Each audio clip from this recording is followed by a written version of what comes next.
Listen to this star.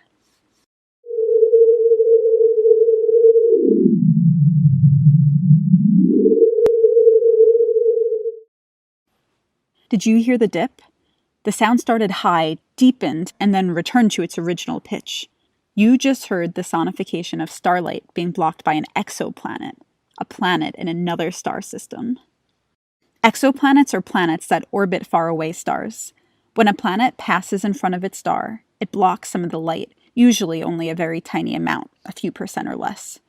When we sonify starlight and hear the dip in the amount of light reaching Earth, it might mean an exoplanet orbits that star. Using this dip in brightness to discover exoplanets is called the transit method, because we analyze the change in light as a planet transits in front of the star. We can learn a lot about an exoplanet by measuring its transit. The amount of light blocked tells us how big the planet is compared to the star it orbits. The length of time the light is blocked can teach us how fast the planet is moving. The time between each transit tells us how long the planet takes to orbit the star, the length of that planet's year. Using this data, we can learn the size of the planet. Is it Earth-sized? Jupiter-sized? Bigger or smaller than any planet in our own solar system?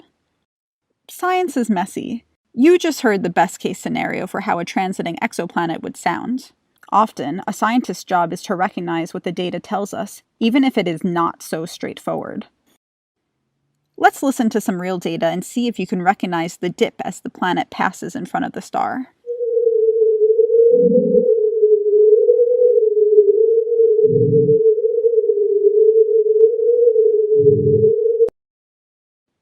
You probably heard other noises too.